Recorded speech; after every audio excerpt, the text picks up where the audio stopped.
Hors-site, hors-site, hors-site. Bien, écoutez, bonjour à toutes et à tous. Bienvenue pour cette quatrième édition des webinaires perspectives du campus hors site.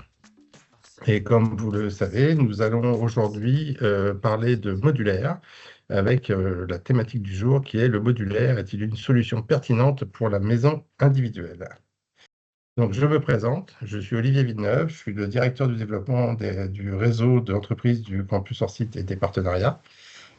Le campus Orsis, je vais commencer par une rapide présentation de qui nous sommes et de ce que nous faisons. Ça va prendre quelques minutes, mais après, on va passer directement dans les débats réels, enfin le vrai sujet. Le campus Orsis, notre mission, c'est de permettre aux acteurs de la construction et de l'immobilier de gagner en compétitivité et en agilité tout en répondant aux enjeux environnementaux. Et pour atteindre cet objectif, l'idée est d'intégrer les nouvelles méthodes de construction dites hors site. Pour ce faire, nous avons trois activités principales. Donc, nous sommes un organisme de formation qui est là pour répondre aux besoins de la montée en compétences de tous les acteurs de la chaîne de valeur du bâtiment. Un réseau d'entreprises qui soutient le campus et qui est utilisé pour collaborer au sein d'un écosystème à l'échelle nationale et européenne. C'est pour ça qu'on parle d'écosystème apprenant. Et enfin, un accélérateur de transformation pour soutenir l'évolution des talents et des organisations, donc plutôt destiné au département aux ressources humaines.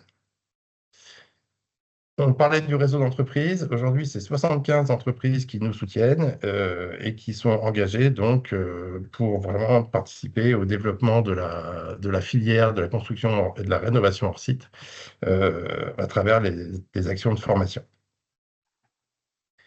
Nous avons également un réseau de partenaires plus transversaux et plus institutionnels qui est constitué d'écoles et d'organismes publics ou des clusters, l'AFPA, enfin des choses comme ça, qui nous permettent pareil, pour la même raison, qui est de diffuser toujours un peu plus l'idée du développement de la filière et de l'accompagner par nos propositions de formation.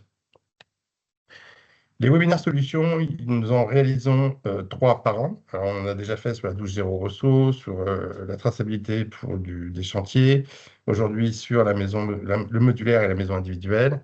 Et il y a le petit icône YouTube pour vous indiquer que tous ces webinaires sont ensuite mis en ligne sur la chaîne YouTube du campus hors site. Rapidement, comment va se dérouler le webinaire? On va avoir 2 temps. Un premier temps qui va plutôt être consacré à des retours d'expérience et à des présentations d'évolution du 2D vers le 3D, des différentes méthodes et points d'attention, des exemples d'expérimentation. La première partie, ce sera donc un retour d'expérience d'un fournisseur de constructeurs de maisons modulaires sur les clés de réussite et les contre-exemples. Ce sera animé par Denis Gento, qui est chargé d'affaires du groupe ADCA chez le groupe IPELEC, pardon. Et la seconde partie de ce premier temps sera assurée par Bertrand Burger, qui est le président du groupe Burger Maison Boa. Et enfin, nous aurons un second temps qui va être plus juridique et légal, avec la vision d'un assureur, et surtout ce qui fait les spécificités particulières à ces modes constructifs. Et ce sera animé par Vincent Maisonneuve, qui est le cofondateur et associé du cabinet Assurescence. Bertrand, je vais te passer tes slides. Donc, bonjour à tous, je me présente Bertrand Burger, je suis président du groupe Burger. C'est une entreprise créée en 1847, une entreprise familiale, je représente la 5e génération.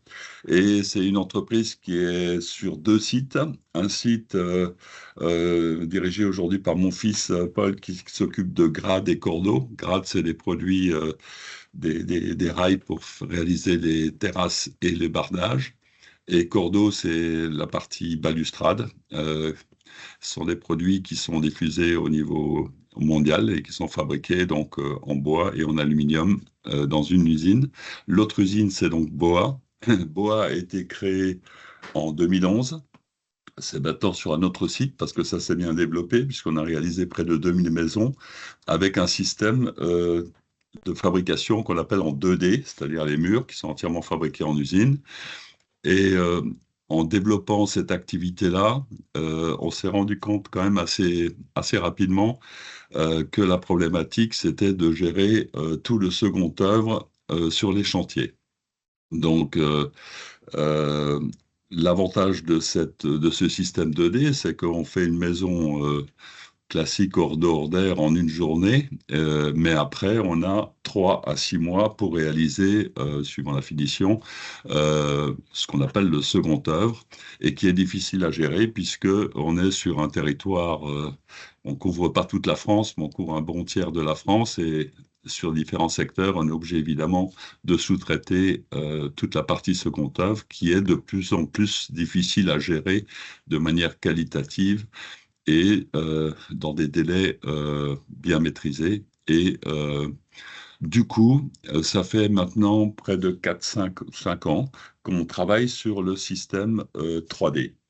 Alors, le système 3D permet effectivement de faire un module dans lequel on va intégrer tous les autres éléments de second œuvre qui sont directement intégrés et qui vont nous permettre évidemment de gagner beaucoup de temps sur la réalisation et aussi beaucoup de qualité.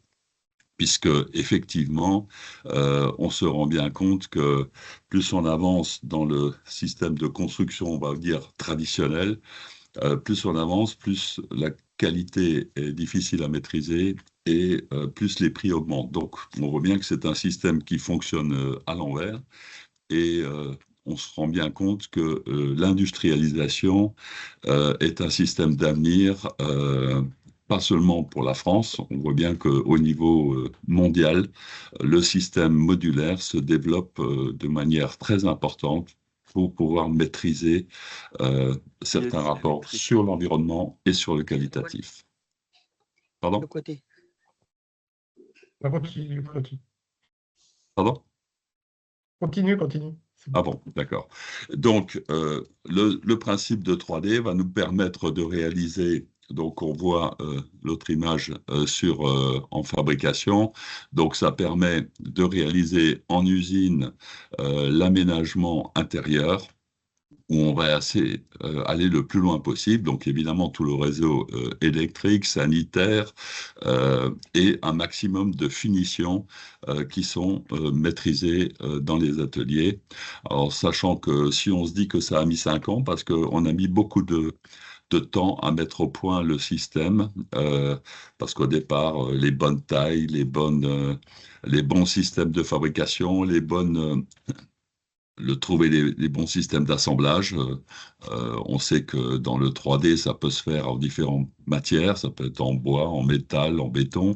Donc nous, on est originaire du bois, on va essayer de favoriser bien sûr le bois, ça ne nous empêche pas des fois d'avoir des éléments complémentaires. On voit par exemple sur le système de bardage et sur les rails en aluminium qui permettent de clipser le bois. Enfin, on essaye de bien diversifier les différentes matières. Ensuite, on voit quelques exemples de réalisations que nous avons fait. Ça, c'est un exemple d'une résidence à Soulzeren. On est évidemment originaire en Centre-Alsace, donc ça, c'est donc une réalisation en 9 modules. Les 9 modules sont posés en une journée. Les éléments de toiture sont posés le lendemain, donc ça permet, on va dire, en une semaine de réaliser, de rendre la maison habitable pratiquement au bout d'une semaine. Si on voit l'autre élément, ça c'est un prototype qu'on réalise pour le groupe Bouygues, c'est des maisons. Là, on cherche une formule de maison économique. Là, on voit les 2 modules de rez-de-chaussée dans lesquels on va intégrer aussi, bien sûr, le sanitaire, la cuisine, les éléments, l'électricité et tout. Et ça sera donc une maison, c'est une maison prototype qu'on réalise. Là, on voit les 2 modules du sol et il y aura 2 modules à l'étage qui seront réalisés. Et pour réaliser des grandes séries de maisons qui les intéressent et que Bouygues ne veut plus construire lui-même. Donc ça, c'est un projet qui se présente bien. Et là, on est dans des versions qui doivent être très économiques. Ensuite, sur l'autre image, on voit, là, c'est un agrandissement d'un hôtel, toujours en Alsace. Donc, il y a un module sur 2 qui va avoir des toits, parce que souvent en Alsace, on exige des toitures, donc tout ne peut pas être en toit plat, mais ce sont aussi des modules. Donc là, ça sera pour des chambres d'hôtels entièrement aménagés en usine et qui seront réalisés en début d'année prochaine. Un autre exemple suivant, c'est un habitat. Là, ce sont des habitations, 2 habitations prototypes pour Habitat de Haute-Alsace. Ce sont des logements sociaux et donc beaucoup de logeurs sociaux sont de plus en plus intéressés par des structures en bois et en modulaire. Et là, on réalise 2 prototypes aussi début d'année prochaine pour pouvoir les convaincre de développer le futur des logements en maison pour les logements sociaux aussi sous cette formule-là. Donc, on va certainement réussir à les convaincre en réalisant ces deux prototypes qui vont être réalisés début d'année prochaine. Autre exemple, c'est que en termes de construction, quand on réalise des maisons, donc on va dire, souvent on est obligé de réaliser des maisons R+1, et nous on s'est rendu compte que ça valait la peine de travailler jusqu'au R+2. R+2, ça permettait de compléter aussi des réalisations dans du collectif, et quand on travaille sur le modulaire et qu'on veut travailler sur un ensemble, on peut avoir un quartier où il y a une partie en maison et une partie en logement d'appartement. Donc là, c'est aussi pour des logements collectifs pour Centre-Alsace Habitat. C'est un autre bailleur social d'Alsace. Donc on attend le permis pour réaliser ce projet de quelques appartements en R+2. Donc finalement, quand on travaille sur du module pour de la maison, alors c'est clair que ce n'est pas des modules qu'on a travaillés pour des immeubles de 15 ou 20 étages, mais ce sont des modules qu'on a prévu de travailler en R+2 pour l'instant, parce que ça permet de compléter des logements.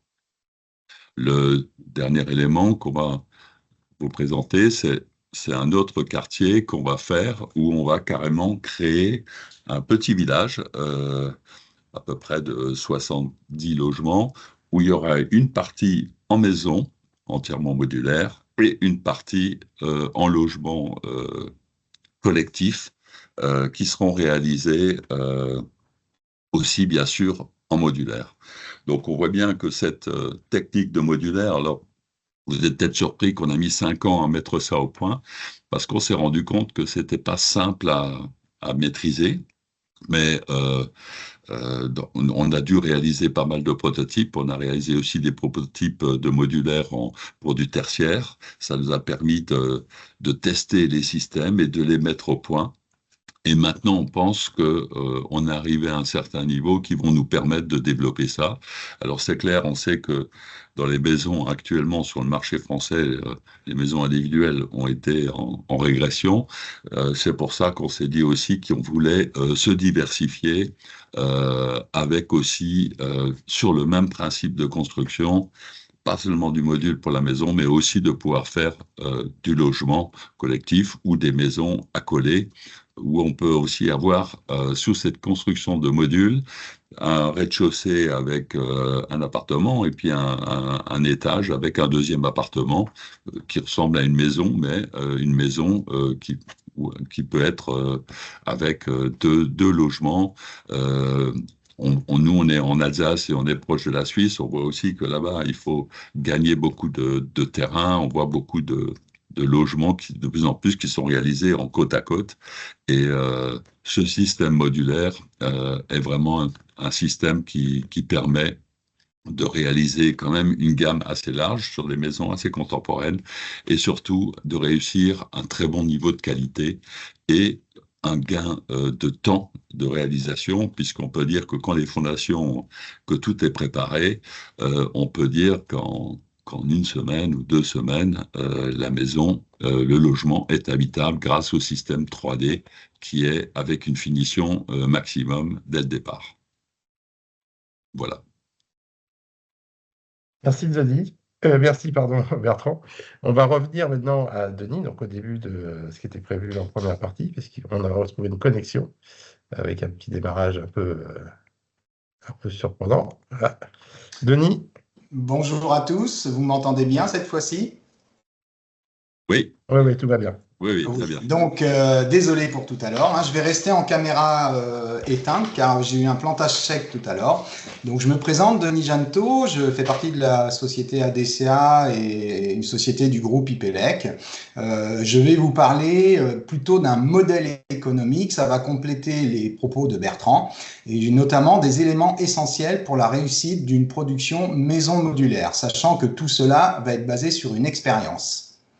Donc d'abord, je vais faire un petit rappel. ADCA, c'est avant tout un fabricant de kits électriques et de kits plomberie. On pourrait également associer le kit chauffage, avec la particularité que 100% des clients posent leur électricité et plomberie dans leur usine. Donc forcément, le hors-cycle modulaire, c'est 100% de mon quotidien et c'est 100% depuis 17 ans de mon quotidien. Voilà, la petite particularité d'ADCA, c'est qu'on a une technologie et notamment on travaille la matière première de façon à pouvoir intégrer des systèmes plug and play. Et quand on met des systèmes plug and play, ça permet de pouvoir raccorder plusieurs modules sur le site final.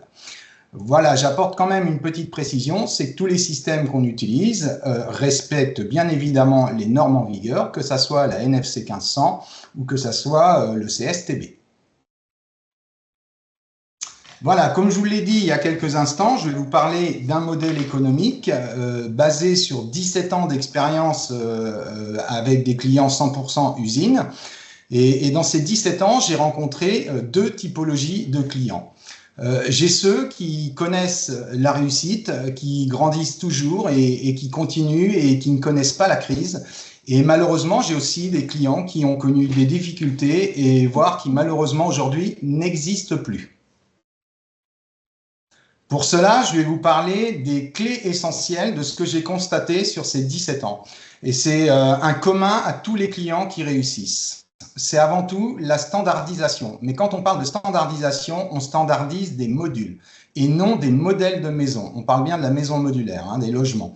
Standardisation des modules, ça implique quoi? Ça implique d'avoir plusieurs typologies de modules. Ça veut dire qu'il y a des modules, et vous le verrez sur des plans à suivre, vous allez avoir des modules plutôt orientés cuisine, cellier, des modules plutôt séjour et des modules plutôt chambre et des modules d'agrandissement. Ça veut dire également que vous allez avoir plusieurs tailles de modules. Alors, communément, on parle d'un module de 3 mètres de large, les longueurs peuvent varier, mais on parle en général d'un module de 3 mètres de large par rapport au transport. Il faut aussi avoir des modules de 2,50 mètres et voire de 2 mètres. Il faut que toutes ces typologies de modules, quand on le pense au départ, qu'elles soient interconnectables entre elles, que ce soit en termes de menuiserie, de plomberie, d'électricité et de tout ce qu'on peut y mettre dans une maison. Et puis, une chose qui est très importante, c'est que le client, il ne changera rien du module. C'est-à-dire, quand on a fait toute cette étape de standardisation de modules, le client il ne changera ni l'emplacement d'un lavabo, ni l'emplacement d'une prise électrique, ni l'emplacement d'une cloison, d'une fenêtre, et je pourrais en citer bien d'autres. Donc, l'objectif final du commercial quand il présente cette maison, bah, c'est de trouver la combinaison de modules qui convient au client final. Donc, très important. Voilà, donc là, voici un plan exemple qui va illustrer et qui va permettre de mieux comprendre mes propos.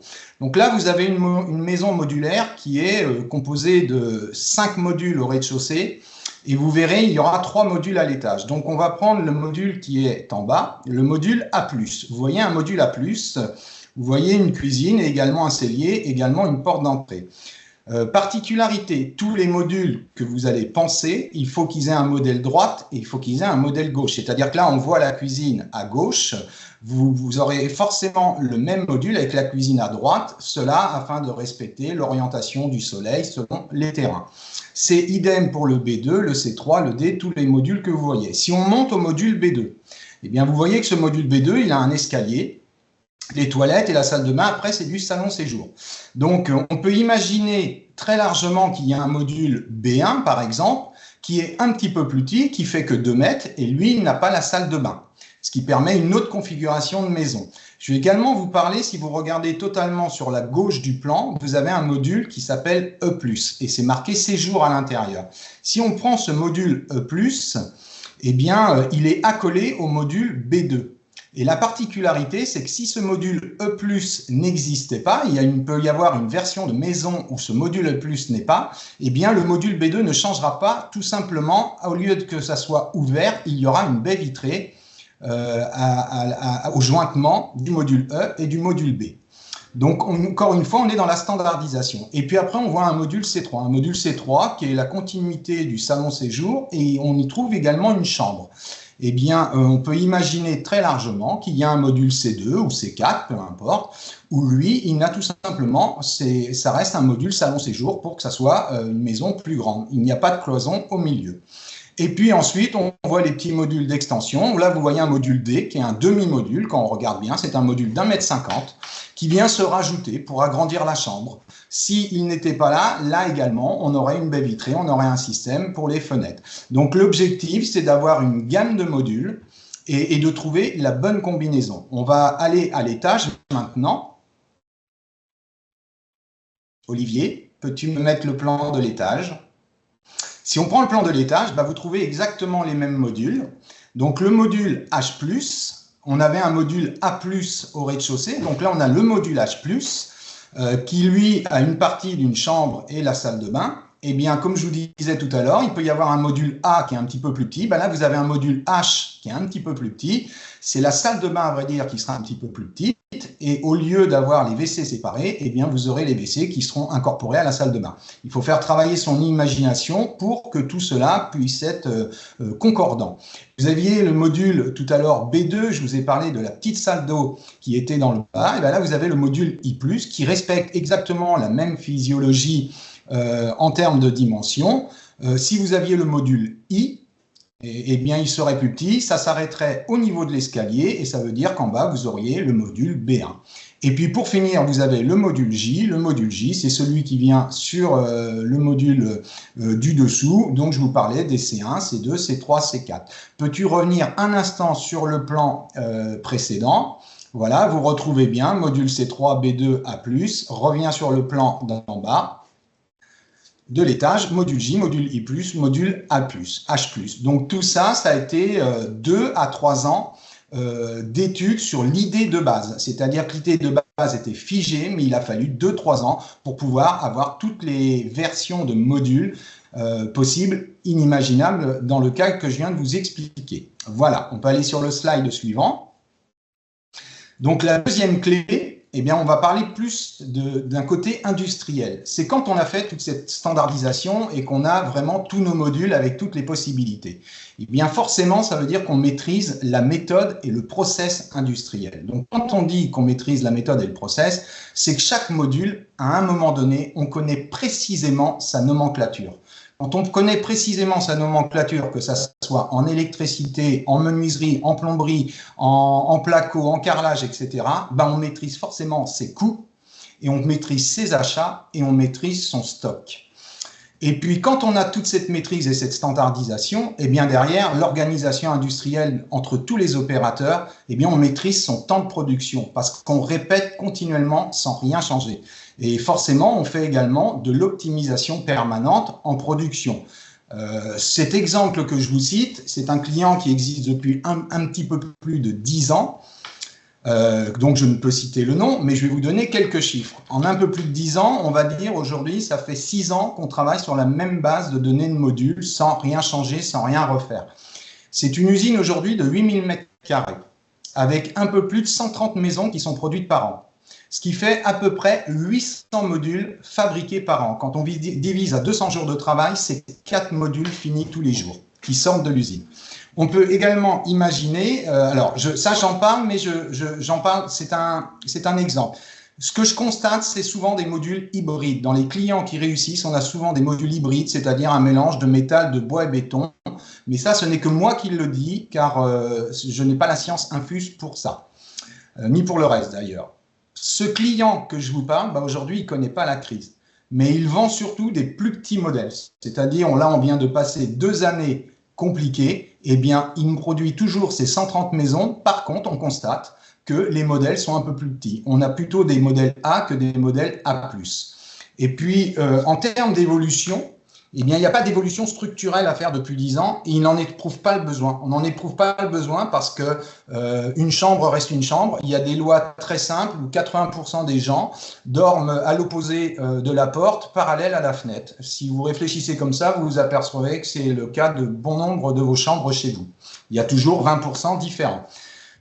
Donc, pas d'évolution structurelle à faire, ni en électricité, ni en plomberie, mais par contre, une évolution esthétique. C'est que depuis 10 ans, selon les courants de mode, ce que je cite bien, le carrelage, l'esthétique des ouvertures, la finition extérieure, là, il faut sans cesse et en permanence réactualiser le besoin et la qualité. Tout ça, ça complète bien les propos de Bertrand. Et pour vous dire aussi, il a coutume de me dire ce client, et je le constate depuis 10 ans, c'est qu'il est le moins cher du marché et il gagne sa vie. Je voudrais quand même apporter une petite précision, c'est que ces clients qui prennent ce modèle économique, qui fonctionne parfaitement bien, aujourd'hui, il y a 3 personnes en improductif, hors service commercial, hors comptabilité. 3 personnes, c'est-à-dire plus besoin de bureaux d'études, plus besoin de beaucoup d'acteurs à partir du moment qu'on produit, qu'on reproduit, qu'on reproduit. Donc, je vous remercie beaucoup pour votre écoute et bien sûr, n'oubliez pas, si vous avez besoin de kits électriques et plomberie, vous appelez ADCA du groupe IPELEC. À très bientôt, merci. Merci Denis pour toute cette présentation très claire. On va donc, excusez-moi, ça m'oblige un peu à jongler avec ma présentation, passer la parole à Vincent maintenant, qui va nous parler d'assurance et de cadre légal. Vincent, okay. Je pense bonjour que à toutes et à tous. Merci beaucoup Olivier. Bonjour à toutes et à tous. Vincent Maisonneuve, enchanté. Effectivement, pour me présenter succinctement, donc je suis courtier en assurance. Depuis 2011, j'ai rencontré le monde de l'assurance par accident, ce qui fait de moi quelqu'un de normal, en septembre 97. Et depuis 2008-2009, on est très spécialisé construction, avec une délégation auprès d'AXA pour accompagner les constructeurs de maisons. Voilà, on est quelques-uns en France, 5-6.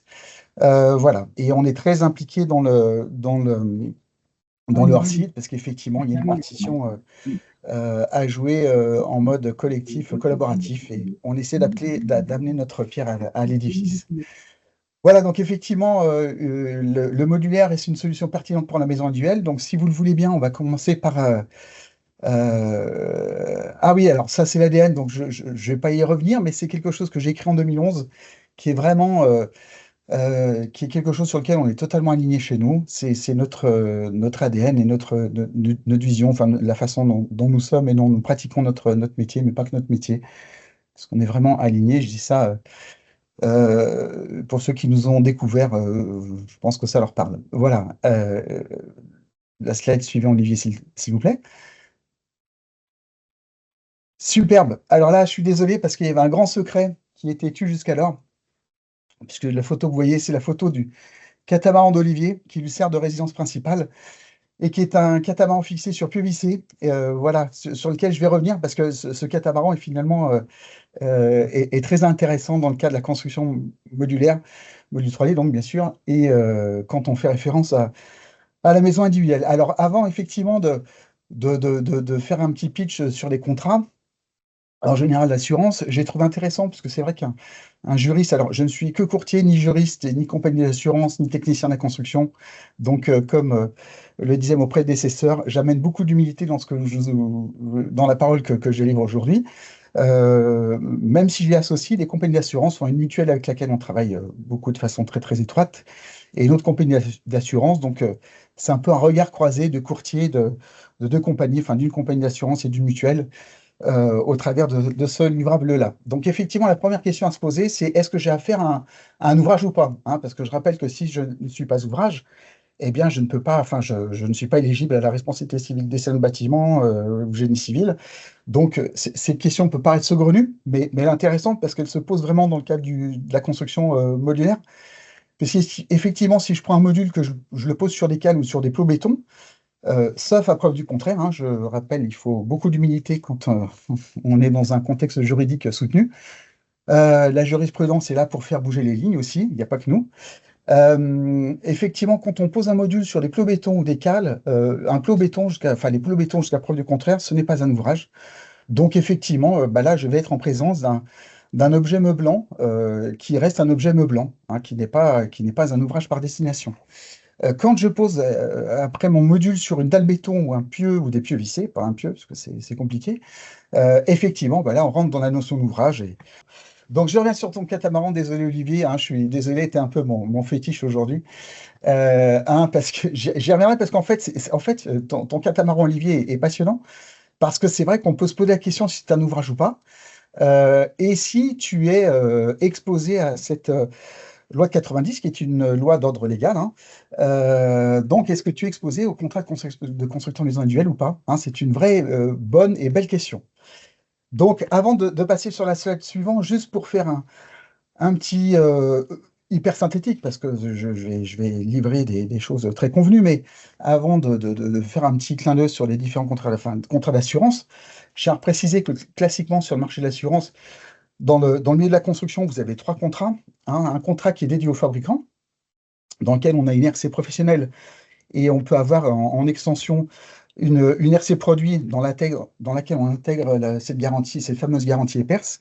Hein, c'est une garantie, donc EPERS, c'est une garantie qui couvre pendant 10 ans pour les éléments pouvant entraîner votre responsabilité solidaire entre vous et le poseur. Je ferme ma parenthèse sur l'EPERS.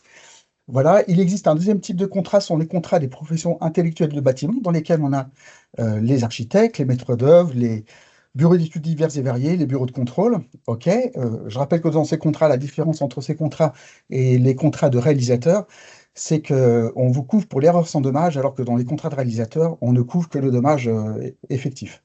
Voilà, et ensuite on a les contrats de réalisateurs, dans lesquels on a 3 familles. On a effectivement on vous assure, enfin, les contrats pour les entreprises qui font des lots séparés. Enfin, voilà, vous êtes encore d'état séparés, mais j'y arrive. Vous avez une deuxième typologie, ce sont les entreprises générales. Et enfin, vous avez les contractants généraux. Les contractants généraux, c'est le guichet unique de la construction, donc ils conçoivent, ils suivent et ils réalisent les travaux. Donc je voulais faire ces petits apartés avant de rentrer sur la slide suivante. Donc, on s'interroge, effectivement, quel cadre contractuel? Hein, je rappelle que, alors, je suis désolé, hein, ça va être assez convenu, mais ce qui peut paraître convenu, en fait, c'est un combat, moi, sur le terrain au niveau de l'assurance. Les particularités, effectivement, au niveau de la maison modulaire 3D, je rappelle que enfin, je ne vous oppose pas, mais si j'appréhende de la maison en mode traditionnel, effectivement, quand vous êtes vous contractualisez dans le cadre de la loi 90, donc c'est la loi qui régit la maison individuelle faite en diffus clé en main. Donc je rappelle que vous, en tant que constructeur maison individuelle en traditionnel, vous êtes un contractant général, c'est-à-dire ou quasi-entreprise générale, tout dépend si vous faites le plan ou pas, hein, parce que c'est effectivement en CMI, on a toujours le réflexe de dire, bah, si vous faites le plan, vous êtes constructeur maison individuelle. Non, mais il existe aussi les constructeurs de maison individuelle sans fourniture de plan, hein, je le rappelle. Donc on veut dans la case des contractants généraux. Autant vous concernant le modulaire 3D, eh bien effectivement, il va falloir se battre un peu sur le terrain, hein, parce qu'on va avoir tendance, nous, sur le marché de l'assurance, à vous mettre dans la case des contractants généraux, dont le wording n'est pas satisfaisant, parce que effectivement, contractants généraux, vous concevez et vous réalisez, vous élevez des ouvrages, mais la partie fabrication est totalement mise de côté. Voilà, donc c'est pour ça que je reviens sur ce wording là que j'ai commencé ces 3 lignes. Nous, dans notre métier, on se bat pour qu'effectivement, d'un point de vue activité, vous ayez bien enfin, il faut bien qu'on décrive l'activité que vous réalisez. Donc, il faut sortir des sentiers battus. Donc, il faut être dans du rédactionnel, j'arrive. Et vous êtes bien des concepteurs, fabricants et monteurs de systèmes constructifs modulaires constitués de, bah, c'est là où on y met votre techno, hein, si c'est de l'ossature bois, structure métallique, béton, etc. Parce on accompagne les différentes modes constructifs, bien sûr, y compris tous les lots techniques du bâtiment. Et je rappelle en dessous qu'effectivement, le modulaire 3D, hein, parce que dans 100% des cas, vous êtes un concepteur, donc je réponds à cela, c'est-à-dire que vous faites, dans 100% des cas, vous faites vous fournissez les plans. Hein, donc, c'est pas, vous ne posez pas la question, est-ce que je fais du sans plan ou du avec plan? Non, non, vous êtes avec plan, il n'y a pas de sujet. Je viens sur maintenant, je viens sur la partie contrat d'assurance. Donc, pour ceux qui font du diffus, hein, je rappelle que je viens de vous livrer la quintessence de la loi de 90 juste en dessous. Hein, je rappelle que la loi de 90 qui rédige le contrat de constructeur de maison individuelle, c'est effectivement un ouvrage et au plus 2 logements destinés à de l'habitat ou de l'habitat plus un local pro. Donc effectivement, à partir du moment où vous construisez sur un terrain d'autrui, donc un ouvrage au plus 2 logements, clé en main, bah, c'est du CCMI. Que vous soyez modulaire 3D, 2D ou tradi, c'est du CCMI, hein, il n'y a pas de sujet. Et vous êtes même CCMI avec fourniture de plan. Vous, si vous optez pour ce contrat-là, vous serez systématiquement constructeur maison individuelle avec fourniture de plan. Donc, je rappelle que CCMI avec fourniture de plan, d'un point de vue juridique, enfin, d'un point de vue, oui, juridique, c'est un contrat de contractant général, mais habillé d'un vocable de constructeur maison individuelle. Hein, voilà. Donc, et je précise, vous faites du clé en main, y compris, ou pas, parce que les deux voies sont possibles, vous réalisez ou pas les fondations VRD et modules. Ensuite, si vous avez, parce qu'il y a pas mal de conditions, tout cela est un peu imbriqué, si vous avez un contrat pour lequel l'activité est vraiment décrite en sur-mesure, qui reprend un peu le wording au-dessus du A, les particularismes, eh bien, vous pouvez, c'est là où j'amène un focus sur une compagnie d'assurance en particulier, avec laquelle on partage cette analyse-là. C'est juste avant. Non, non, Olivier, j'étais sur la slide d'avant. Excuse-moi. Voilà. On est sur le petit 2, un contrat de locateur d'ouvrage sans réalisation de fondation VRD. Effectivement, à la condition que vous ayez un vocable d'un point de vue contractuel qui soit proche de celui qui est rédigé dans les particularismes conditions prérequises, obligatoires, et que vous ne faites pas de lot fondation VRD. Hein. Je rappelle que les fondations VRD, c'est un ouvrage. Donc, s'il y a un marché qui est signé par le maître d'ouvrage, un marché de locateur d'ouvrage signé avec une entreprise A pour les fondations VRD et avec vous, en entreprise B, en tant que concepteur, fabricant, montage de systèmes constructifs, etc., eh bien, selon une compagnie d'assurance que je ne citerai pas, mais voilà, vous n'êtes pas concerné par la loi de 90, puisqu'on est en présence de 2 ouvrages faits par 2 entreprises distinctes. Voilà.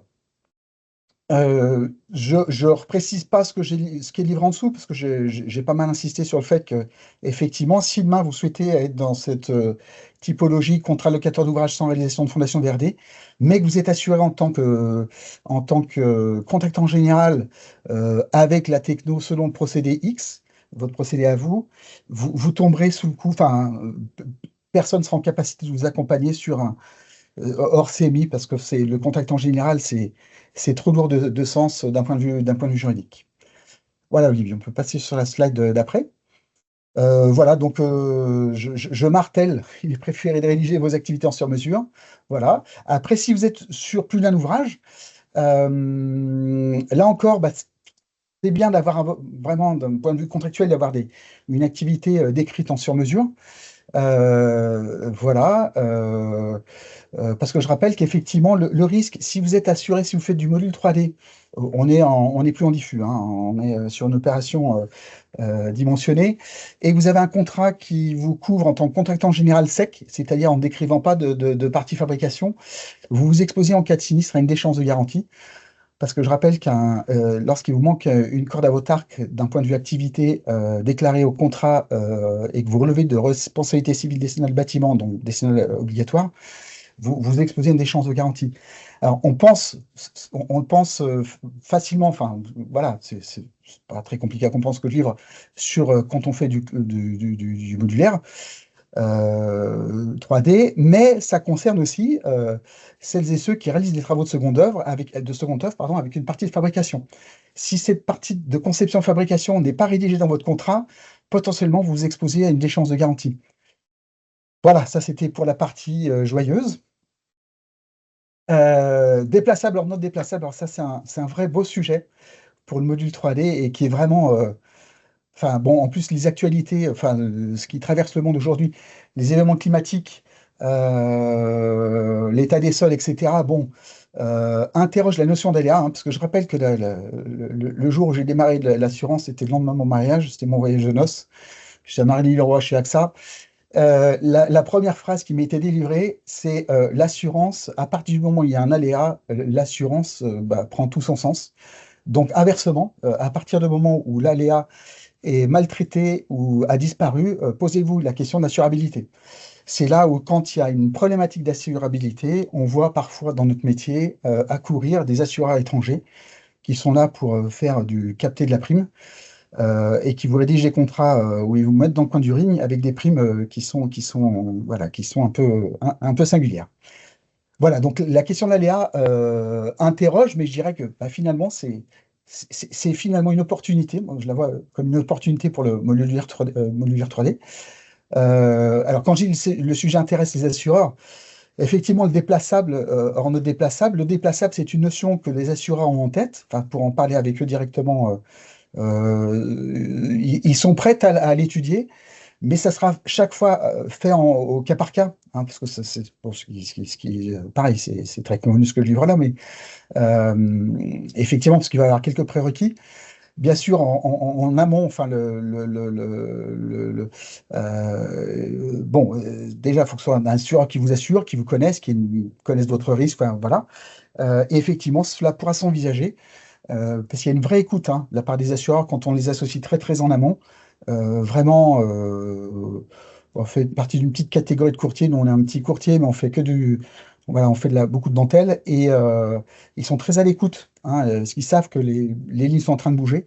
Donc, ils sont très à l'écoute pour vous accompagner à ce niveau-là. Pour autant qu'un cahier des charges soit rédigé en phase d'exploitation, entretien, vérification, permis, étanchéité, enfin voilà, qu'est-ce que vous faites durant toute la phase d'exploitation. Et ensuite, il faut séquencer le démontage, rénovation, stockage, parce que le stockage, c'est aussi quelque chose de sensible en modulaire. Et puis, qu'est-ce que vous apportez dans le cadre du réemploi? Qu'est-ce qui est refait à neuf, etc. Enfin bon, donc un cahier des charges. Et effectivement, on vous conseille très très vivement de vous faire accompagner aussi par un bureau de contrôle. Socotec et BTP Consultants m'ont pas briefé, mais effectivement, ce sont les deux bureaux de contrôle qui sont partenaires du modulaire, notamment avec cette certification QB53. Donc, ils ont une connaissance de votre métier, des différents technos. Enfin, bon, bref, ils savent les attendus aussi au niveau des assureurs. Donc, c'est vraiment, vraiment intéressant de vous faire accompagner par un bureau de contrôle. Enfin, dans le cadre de cahier des charges, de toute façon, c'est quelque chose c'est une approche qu'on intègre. Voilà. Attention Donc, au temps, QB53, comment? Attention au temps. Merci, Olivier. Tu as remarqué que je n'ai pas Attention, fait de digression de dingue. Elles ont non, toutes été mais maîtrisées. si on Parce va que un j'ai peu une de réputation temps pour de les questions, Ouais, les QB53. questions-réponses. Oui, alors QB53, je ne vais pas lire un slide, mais effectivement, QB53, pareil, moi, il n'y a pas de. Ma parole est libre, voilà. Mais je trouve que le QB53 est d'une intelligence d'usage rare, c'est vraiment ce que je pense. Bon, effectivement, ce n'est pas accessible à toutes les entreprises, on est bien d'accord là encore. Mais vraiment, nous, c'est une démarche, puisqu'elle vient d'une vision de personnes du terrain, qui l'ont matché avec le CSTB et BTP Consultants et Socotec. Donc il y a une vraie intelligence d'usage dans ce QB53. Et effectivement, on ne peut que reconseiller. Nous, on accompagne des créateurs, des gens qui existent depuis des années. Donc, les exigences des assureurs sont différentes, bien sûr. Mais quand vous êtes créateur, enfin, je dirais que une démarche QB53 compatible, et les bureaux de contrôle savent qu'il y a besoin d'accompagner aussi les créateurs, ou pas que des créateurs, mais voilà. Il n'y a pas que le QB53 qui existe, mais je vous invite vivement à au moins vous renseigner sur cette démarche-là, ou une démarche QB53 dégradée, parce qu'on la reconseille vivement. Alors, on en parle aux assureurs, et effectivement, ils sont en train d'intégrer cette démarche dégradée dans leur prérequis. Modulaire 3D technopropriétaire, je fais un petit focus là-dessus, effectivement. Si on la met en perspective par rapport à la loi 90 le contrat de constructeur de maison individuelle. Attention, les garants redoutent la technopropriétaire parce qu'ils se projettent toujours dans le cadre d'une reprise chantier. Donc c'est parfois un frein, sauf si, parce qu'on peut le transformer en quelque chose de très positif, j'y viendrai après. J'y viens tout de suite. Voilà, lors de la contractualisation, il peut être opportun d'être dans un descriptif large permettant de s'orienter vers une reprise 3D ou 2D compatible. Là, je fais référence à la notice légale, mais je ne vais pas rentrer dans ce sujet-là, mais c'est un sujet qu'on peut creuser avec les personnes qui le souhaiteront. Je suis très disposé. Olivier, voilà. CCMI, garantie livraison. Je rappelle, parce qu'on faisait focus, loi de 90 aussi quand même un petit peu. La garantie de livraison dans le monde de la construction, chez les constructeurs maison individuels, je rappelle que c'est une garantie légale où en fait c'est une garantie de prix et délai convenu. Voilà, alors effectivement dans le désordre, parce que je l'ai mis un peu dans le désordre, mais je rappelle que cette garantie de livraison, il y a des appels de fonds qui sont couchés sur le papier, enfin qui sont contractualisés. Alors on a la grille d'appel de fonds légale, hein, où c'est là, c'est une grille légale comme son nom l'indique, et parfois les assureurs, beaucoup les créateurs, ils vous mettent dans une grille adaptée. Alors, et l'une et l'autre, même si l'autre s'appelle la grille adaptée, mais en fait, on va se le dire tout de go, et l'une et l'autre ne sont pas adaptées à la construction 3D, hein. On est bien d'accord. Technopropriétaire, et je finirai par le 3D et les réserves. Donc, je reviens sur la technopropriétaire d'avant, hein. Effectivement, se pose les garants se freinent sur la technopropriétaire pour ce que je vous ai dit, en cas de sinistre, il y a besoin de faire prendre les chantiers par des entreprises tiers. Et donc, de ce fait, en plus, ils ont une absence de visibilité et de maîtrise des coûts et délais. Je rappelle que donc la garantie de livraison, c'est une garantie de prix et délai convenu, malgré la promesse du modulaire. Et ensuite, 3D réserve. Alors, ce qui est top sur le 3D, enfin, je veux dire, c'est qu'effectivement, vu que le chantier se passe à l'usine, donc je dirais que les réserves, en fait, vous les voyez, vous, avant de livrer vos modules. Donc, potentiellement, les réserves auxquelles vous exposez sont des réserves suite au transport ou suite à quelque chose que vous constatez lors de la mise en route.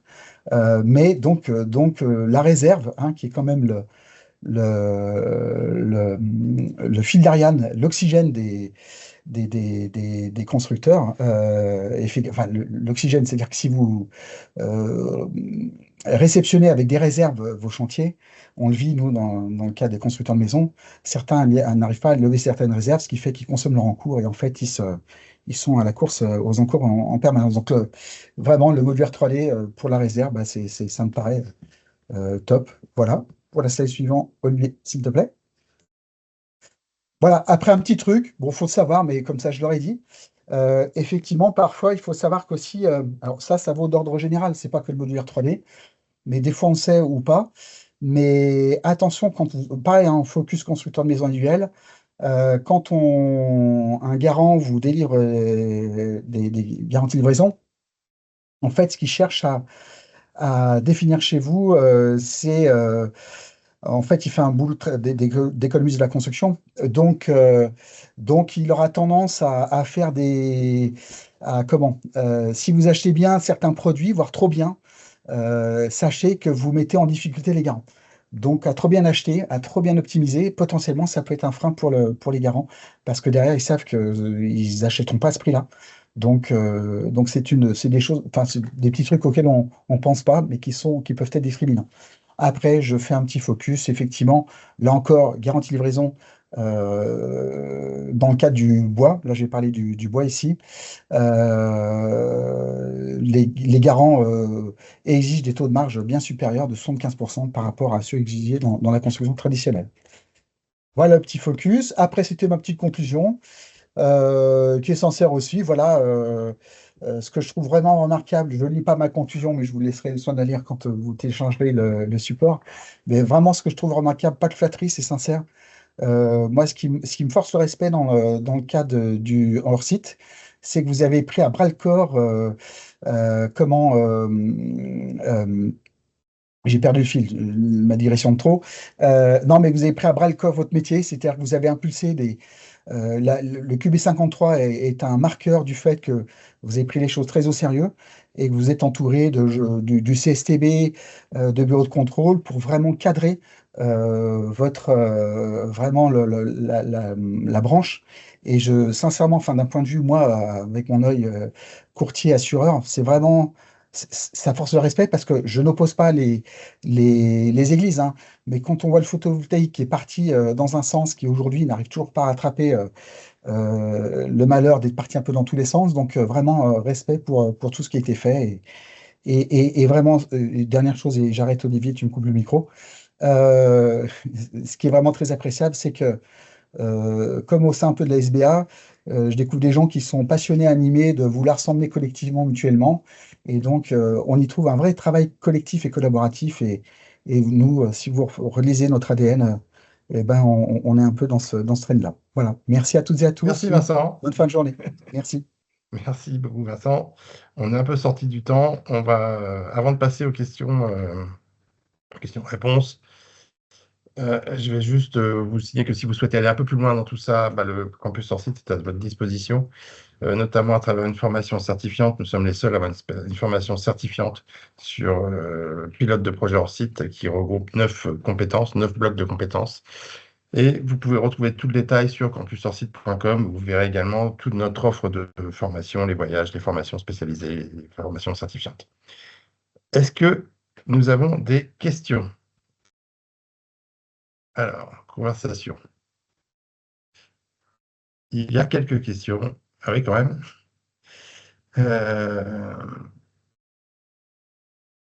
Alors, est-ce que vous pouvez recevoir le support? De toute manière, le webinaire sera mis en ligne sur la chaîne YouTube du campus. Donc, vous pouvez retrouver ça sur la chaîne YouTube du campus. Voilà, ça c'était répondu. Alors, il y a quelqu'un qui dit, disposez-vous d'un BET interne? Sous-traitez-vous? Comment protégez-vous la partie sous-bassement? Comment gérez-vous l'interface sol et structure en liaison? Ça, je pense que c'est plutôt pour toi, Bertrand. Donc pour les fondations, les Ah fondations ouais, Paris. tu vois, Alors. dans si tu ouvres l'onglet conversation, tu auras les questions de Monsieur Orsetti, qui dit, voilà, disposez-vous d'un BET interne ou sous-traitez-vous? Comment protégez-vous la partie sous-bassement? Comment gérez-vous l'interface sol? Ça fait beaucoup de questions. Et le drainage périphérique est-il systématiquement prévu? Ok. Et les Bon, questions j'arrête pas de dire, des fondations reviennent souvent. alors sur les fondations, on va effectivement devoir travailler des fois aussi sur les problèmes sismiques et on travaille souvent en général avec, quand on est sur une maison, sur des longues greens qui sont faites et qui permettent de régler le problème sismique et sur lesquelles on va vérifier que le niveau il est parfait pour pouvoir poser les modules avec un réglage qui est le moindre possible.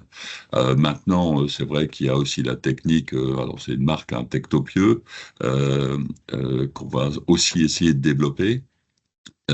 Et puis, sinon, il peut y avoir souvent aussi des fondations à partir du moment où on a un parking souterrain, par exemple, ou ce genre de choses.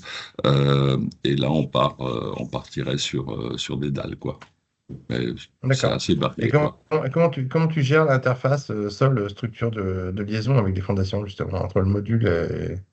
Alors, en général, on a un système de platine avec, là, on est plutôt dans un système de platine métallique et qui vont nous permettre aussi d'affiner le réglage et puis d'avoir un système de fixation entre une platine métallique sur la partie bétonneuse, quoi. D'accord, merci. J'ai également quelqu'un qui me demande, quand on parle de module hybride, bois, acier et autres, ça c'est pour Denis, la personne demande si on peut être plus précis. Comment sont structurés les modules aujourd'hui. Alors, c'est pas vraiment l'objet du webinaire. Denis, tu peux essayer d'apporter une réponse ou, Alors, très rapidement, c'est une structure acier, un plancher béton et des murs bois. c'est souvent ce qui se passe. Après, je compléterai ça. Vous pouvez avoir des dalles béton avec des structures en CLT, par exemple. C'est faisable aussi. Voilà, donc il y a différentes sortes de combinaisons. Ça varie un peu selon les constructeurs. Et donc la question subalterne, c'était quels sont les matériaux les plus utilisés dans les modules? Denis, je ne sais pas ce que tu en penses. Moi, je dirais du bois, Le bois, principalement oui, je aujourd'hui. confirme, c'est le bois. C'est le bois la matière la plus utilisée. Alors, on a des entreprises dans le réseau d'entreprises du campus qui font des méthodes différentes, hein, qui font des hybrides, béton, bois, acier. Il y en a qui font du tout bois, il y en a qui font du tout béton. Oui, Mais j'ai par des contre, il n'y clients a qui pas font de... du tout béton. J'ai des clients Ouais, qui ouais, font du ouais. tout béton. Ça commence. Ouais, ouais, ça commence à venir et ça répond à certains besoins. Voilà, donc j'ai pas d'autres questions. Donc, c'est que je pense que tout a été clair. Il va me rester à vous souhaiter une excellente journée, un bon déjeuner, un bon appétit. Et nous nous retrouverons donc pour la prochaine session des webinaires du campus hors site, des webinaires solutions. Maintenant, plutôt au mois de février ou mars, on vous communiquera la date très prochainement. Voilà, merci à toutes et à tous pour votre présence et votre participation pour les intervenants. C'était franchement très complet et donc ce sera rediffusé, donc ce sera mis en ligne dans quelques jours sur la chaîne YouTube du Campus sur Site. Voilà, excellente fin de journée à vous tous. Au Merci à revoir. toutes et à tous. Au revoir. Au revoir. Au revoir. Arsi, Arsi, Arsi, Arsi, Arsi. Campus hors site.